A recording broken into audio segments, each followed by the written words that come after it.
Let me start by saying it was really good that this happened. Patrick forgetting to unplug his hard drive at work. That's where this all started. Or at least when I started noticing. By the time he realized he had left it plugged in and with its contents open on the desktop, a coworker had seen. What made it worse was that he didn't say anything about it. This meant that Patrick could delude himself into thinking that maybe nothing was exposed.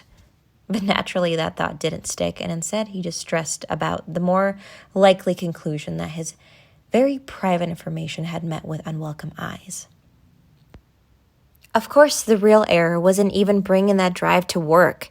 He never did that, even if it meant spending the extra time and using something like a Google Drive to transfer files wirelessly. The risk was just too high for any reward. I don't even know why he brought it to work that day, or what he needed so badly that he broke his own rule. All I know is that it had to do with Perrie.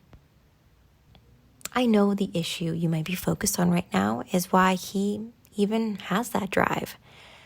I don't know this stuff enough to understand if that's normal or not, but the problem here is bigger than his choice of tools and, for lack of a better term, stroking that flame. I don't know when exactly he first found Perrie. He told me about her about 4 months ago. Very openly, actually. I admire him for that. Even if it was just a guilty conscience or part of the kink to talk to me about it. He said it happened how anyone finds an obsession. It was accidental, unexpected, and overwhelming. A few minutes of perusing, and then, bam, there she was. Once he selected her and the scene began playing, with her almost immediately dropping her robe and kicking off her slippers, exposing her physicality in full view, he stopped all activity and just absorbed the vision on a screen. The sexual impetus was quenched almost as fast as it was incited. It was now just about appreciation. At this point, Patrick only knew her physically, so that's all he could admire. Her hair was dark, but the glossy strands reflected almost reddish highlights throughout its run. Her cheekbones were not sharp and pronounced like one might expect from a sex worker, but instead they were plump and soft, almost childlike. Her diastema rested between them, peeking below her thin top lip, which hovered just enough to forbid the smile that would have taken away from the allure. From there, her delicate neck led his eyes to her chest, wide, but with minuscule breasts that sat perfectly in front of the heart he now believed he was seeking. Her lithe waist was interrupted by her hips, which expanded out before tapering back into her thighs, down to her calves, and terminating in her petite feet. She stood nude and natural.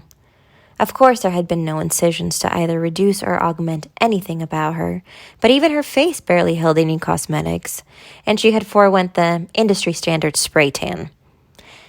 She was a direct gift from the creator, and as such she was perfect as is, but what Patrick noticed the most was how her toes lacked any color. He claimed he never took notice of this feature in women before. The raw pink and white of her nails contrasted the olive hue of her skin, darkening under the pressure every time she entrusted them to hold her body weight.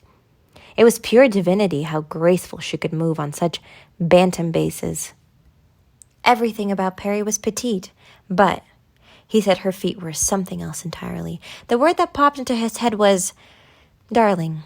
She made her way into her bathtub, and as she dipped her darling feet into the bubbly water, then submerged herself and kicked them back up, all he could think to himself was that he wouldn't be interested in anyone else, sexually, romantically, or even casually, and that would remain so for the extended future.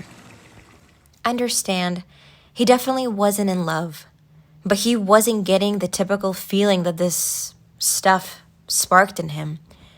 I'm thinking that's what started this confusion.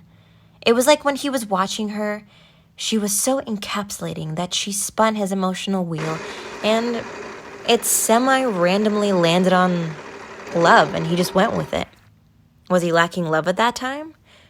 Was he lacking for someone worthy enough to love? Did that make his wheel have wider slots for the pointer to land there? I'd like to think not, but it could very well be. You would have to ask him. Perrie Owens' real name is Cassandra Harper. She was born in Tulsa, Oklahoma on May 14th, 2000. She's 5 feet tall with a size 5 shoe. She started her pornographic career when she was 19, but at 18 was when she started her webcam show from her bedroom in her parents' house. She built it up to a point where she was regularly entertaining audiences of sometimes over 100,000, and her prowess for drawing a crowd had gotten the attention of a major company, which paid her 6 figures just for her first scene with a member of the opposite sex. She was a millionaire within months. Like most starlets of present day, Perrie had a strong social media presence, and it was the most pronounced on Twitter. Maybe it was another splintering delusion, but Patrick said he always felt like it was just as much the personality that shone through her Twitter account as her looks that locked up his affection. True, she didn't use the application to just expose her physical form further like most of her colleagues, but instead she expressed her deeper ponderings, although I can't confirm that she was being as pretentious as that. Her take on politics, the news cycle, sporting events, and other trending issues were the meat of her page, but it was her rare tweets that placed her on Patrick's highest pedestal. He favored most of her posts, but only retweeted the ones that moved him. All we do is chase and chase and chase. ... June 11th. Wounds always heal. If they don't, they'll kill us anyway. July 21st. Don't say you will unless you will. July 25th. I'll break free. One day. Someday. September 27th. Anyone else always feel bronen? She spelled broken wrong. ... Maybe just me. October 4th. With these pseudo-philosophical thoughts, Patrick had created this tortured poet in his head, a victim he had to rescue. I don't think he went deep enough to formulate exactly how his actions would serve that goal, but it was his mantra. He was completely missing the connection of how his financial support was keeping her in the same system from which he wanted to break her free. For him, the damsel in distress archetype was the perfect companion to her beauty and the ultimate unlikely foil to her latently lustful aesthetic. She became more a concept than a person, which I'm almost sure is something she did not intend. Her last true scene was filmed on October 16th, 2020. Yes, my research did get very messy. Critics called it underwhelming, especially when they learned later that it would bring Perrie's lightning-hot career to an end. Patrick found it exemplary, but he's so enamored that he says the same about her social media posts where all she does is take pictures too close to her face with sunglasses so big you can barely tell it's her. Like I wrote earlier, his coworker was polite enough to never bring up what he saw, or didn't see, on the hard drive, which hadn't resulted in his intended benevolent motive because it left Patrick always wondering what exactly he had seen. He made it even worse by still engaging him with generic small talk when they passed each other, as if to emphasize that he didn't see anything, which only confirmed to Patrick that he did. No matter what his coworkers saw, the point was that his reputation was shot from Patrick's own perspective, and that was all that mattered. He needed to make some sort of change because it would have been awkward forever. So he gave his notice to both his employer and his landlord and headed to Los Angeles without a job or a place to stay. The fact that Perrie lived somewhere in that 5,000 square miles locale was all he needed. It's not important what exactly was on the hard drive. I know through my own snooping, but I'll respect his privacy by not relaying it here. Just know the hardware was exclusively for Perrie, and there was almost 100 gigabytes of content on it, which included virtually everything she had ever made. I didn't notice the true degree to which he was attached until she stopped making content. I understand that this might not make sense. He does have a hard drive filled with her scenes and photo shoots after all. Now, I'm neither implying that you nor I watch pornography, which of course is fine, but it's understood that most men and women who do are not necessarily looking for new content. The instinct to take in that material is a primal one, and thus often not a particularly picky one. I can't imagine someone finding a scene that fulfills what they were looking for only to shut it down when they saw that it was filmed a year ago. That being said, as with any grade of addiction, a new high is always sought.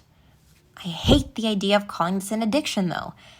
I understand it floats into the criteria, but the concept of becoming addicted to a person has always troubled me. Human beings just change too fast, both the subject and the desires of the addictee. I also don't think he was addicted to sex, but again, for privacy reasons, I won't go into why I feel that way. You must understand that he was not watching these videos for sexual release, at least not exclusively. He was adamant about this, and he had a ton of his own explanations, but I think the best way I was seeing it was that he was essentially on dates with Perrie. Had she been a YouTuber or even just a normal person uploading content to her stories, he would have just absorbed it just like he did Perrie's pornography. What made it more real was the intimacy he was able to access. People go on dates, then they have sex. You have to be imaginative to have sex with your favorite YouTuber or the random hot bartender. But with a porn star, it's much easier. This is why it was so important that this content be new. Once he fell in love with her, he stopped watching anyone else's content.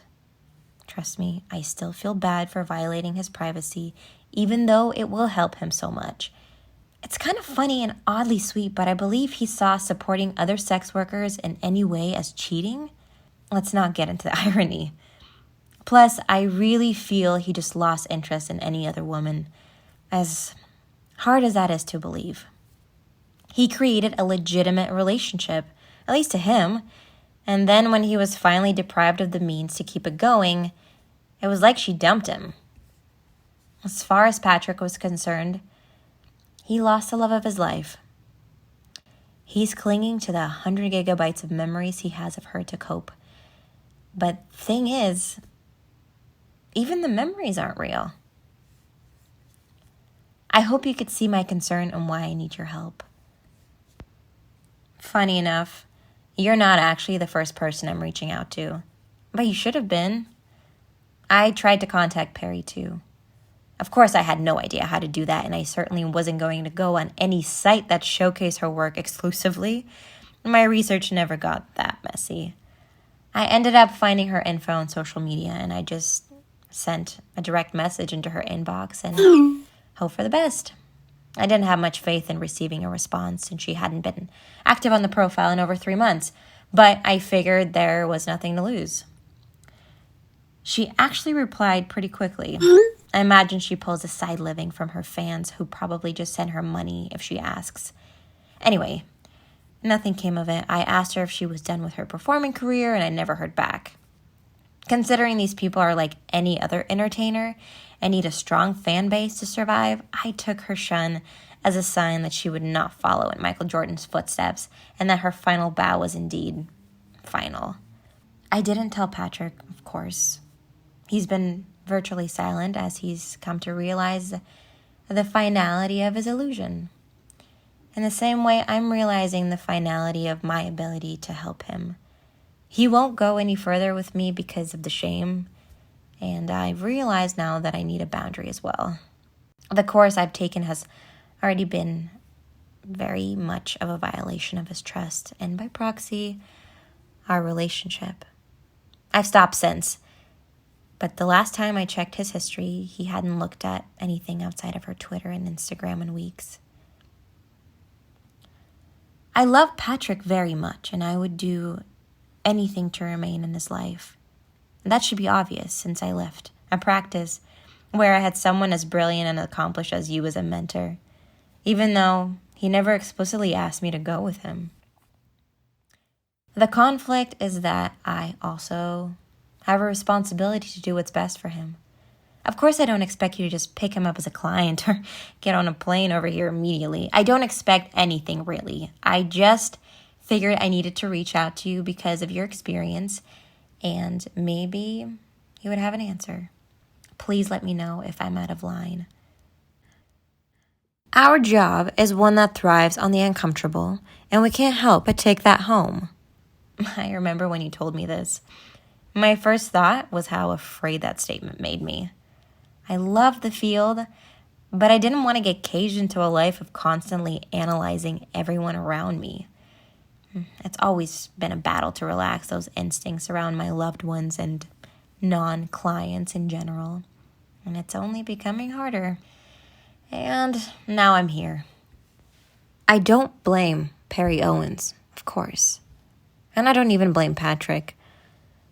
I suppose if I'm honest, I blame myself. Whatever I didn't do. I know you're going to say it's not my fault. I know that intellectually, but I still can't truly accept it. I must have missed some signs or ignored a smaller issue when I should have acted.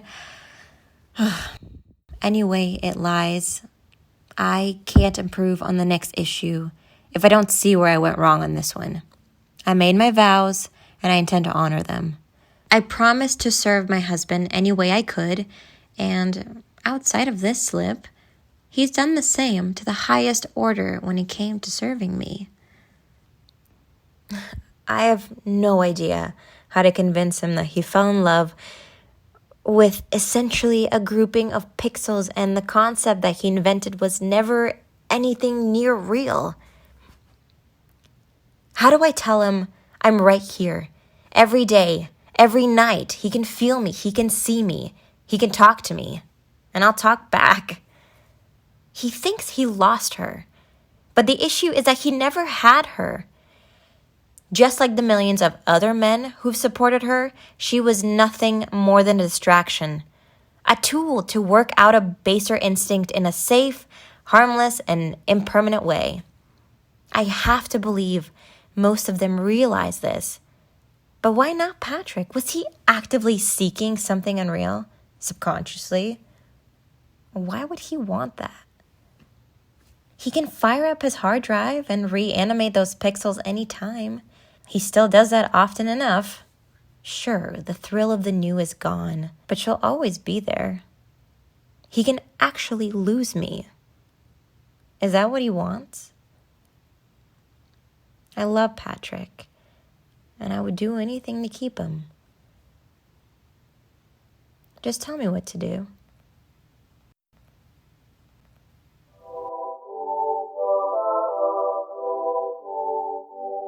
That was The Prettiest Feet in Porn, performed by Nina Pasechnikova, written and produced by me, Josh Ramirez. If you like this story, you can read it and other ones on my Wattpad, and find all of my previous readings on YouTube, and coming soon to podcasts. If you like the content, make sure to share. Thanks for listening.